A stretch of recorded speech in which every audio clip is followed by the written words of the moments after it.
سیالکوٹ سے بھائی محمد فہیم اختر صاحب نے سوال پوچھا ہے۔ وہ لکھتے ہیں مفتی صاحب، ہم نے حضرت امیر معاویہ رضی اللہ تعالی عنہ سے متعلق ایک واقعہ کے بارے میں پوچھنا تھا۔ ہم نے سنا ہے کہ ایک مرتبہ حضرت امیر معاویہ رضی اللہ تعالی عنہ آپ صلی اللہ علیہ وسلم کے پاس بیٹھے تھے۔ آپ صلی اللہ علیہ وسلم نے حضرت امیر معاویہ رضی اللہ تعالی عنہ کی پیشانی کی طرف دیکھ کر فرمایا، امیر معاویہ، مجھے آپ کی اولاد سے اپنی اولاد کی دشمنی کی بو آتی ہے۔ اس پر حضرت معاویہ رضی اللہ تعالیٰ عنہ نے عرض کیا کہ یا رسول اللہ، اگر یہ بات ہے تو پھر میں شادی ہی نہیں کروں گا تاکہ میری اولاد پیدا ہی نہ ہو۔ چنانچہ حضرت امیر معاویہ رضی اللہ تعالیٰ عنہ نے شادی نہیں کی اور آپ کی عمر 80 برس ہو گئی۔ 80 برس کی عمر میں آپ کو ایک خطرناک بیماری لگ گئی، جس کی وجہ سے علاقہ کے بڑے بڑے اطباء کو بلایا گیا۔ تمام اطباء نے یہ کہا کہ اس مرض کا صرف ایک علاج ہے اور وہ ہے شادی کرنا۔ اگر آپ شادی کر لیں تو یہ مرض ختم ہو جائے گا، اس کے علاوہ کوئی دوسرا علاج نہیں۔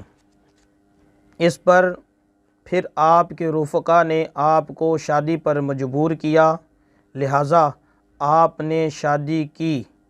پھر آپ سے یزید پیدا ہوا اور اس نے واقعہ ہی آپ کی اولاد سے دشمنی کی۔ مفتی صاحب، کیا یہ واقعہ درست ہے؟ اگر درست ہے تو کس کتاب میں لکھا ہے، اور اگر غلط ہے تو اس کے غلط ہونے کی کیا دلیل ہے؟ برائے مہربانی اس سوال کو ذکر ضرور کیجیے گا، نوازش ہوگی۔ محمد فہیم اختر۔ جی میرے محترم بھائی، سر تا پا جعلی واقعہ، من گھڑت واقعہ، نہ عقلاً ٹھیک نہ نقلاً ٹھیک۔ میں ابھی عرض کر دیتا ہوں اور دلیل بھی دے دیتا ہوں کہ یہ واقعہ سر تا پا جعلی ہے۔ سب سے پہلی بات تو یہ سمجھیں کہ حضرت امیر معاویہ رضی اللہ تعالی عنہ کی کل عمر 78 سال تھی۔ صحیح روایت کے مطابق آپ کی عمر 78 سال تھی۔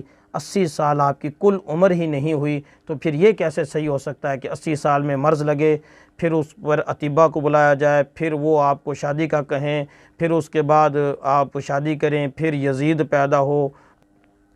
تو یہ سب سے پہلی بات تو یہی غلط ہے کہ صحیح تحقیق کے مطابق آپ کی عمر ہی 78 سال تھی، پہلی بات۔ دوسری بات یہ ہے کہ آپ کی شادی جوانی میں ہوئی تھی، بڑھاپے میں شادی ہوئی نہیں، اور شادی ایک بھی نہیں، 4 شادیاں تھیں آپ کی۔ تیسری بات یہ ہے، میں آپ کو دلیل دے دیتا ہوں ابھی۔ تیسری بات یہ ہے کہ اس زمانے میں باندیوں کا سلسلہ بھی تھا۔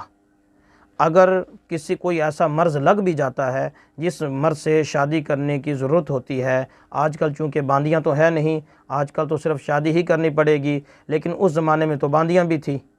ضروری تو نہیں تھا کہ اگر جماع ہی کرنا ہے تو بیوی سے کیا جائے، کوئی ایسا مرض تو نہیں تھا کہ بیوی سے جماع کرنے سے اس کی بیماری ختم ہونی تھی، لہٰذا باندیاں تھیں، اور باندیوں کے ساتھ جماع کرنا ایسے ہی جائز تھا جیسے بیوی کے ساتھ جائز ہوتا ہے، لہٰذا یہ عقلاً بھی ٹھیک نہیں۔ اور اب میں یہ دلیل دیتا ہوں کہ حضرت امیر معاویہ رضی اللہ تعالیٰ عنہ کی شادی جوانی میں ہوئی۔ تاریخ ابن خلدون ایک کتاب ہے، تاریخ کی کتاب ہے، اس میں سے یہ اقتباسات لیے ہوئے ہیں جو میں آپ کے سامنے عرض کر رہا ہوں۔ حضرت امیر معاویہ رضی اللہ تعالیٰ عنہ کا انتقال سن 60 ہجری میں ہوا ہے۔ اس وقت آپ کی عمر 78 سال تھی، اور یزید آپ رضی اللہ تعالیٰ عنہ کی وفات کے 4 سال بعد مرا ہے۔ اس وقت یزید کی عمر 38 سال تھی۔ اس حساب سے یزید کی پیدائش کے وقت حضرت امیر معاویہ رضی اللہ تعالیٰ عنہ کی عمر 44 سال بنتی ہے۔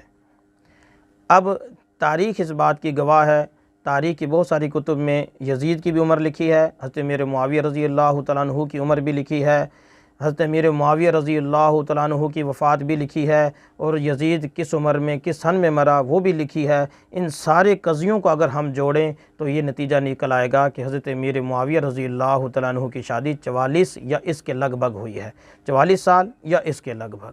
تو لہٰذا یہ سارے کا سارا جو کسی نے بیٹھ کر واقعہ بنایا یہ جعلی واقعہ ہے، اور اس بنانے والے نے یہ بھی نہ سوچا کہ یہ حقائق کے خلاف جا رہا ہے، چلو بنائے، کو بنتا جڑتا تو بنائے، بنانا ہی اگر کوئی جعلی بات کرنی، کوئی بنتی جڑتی تو کرے۔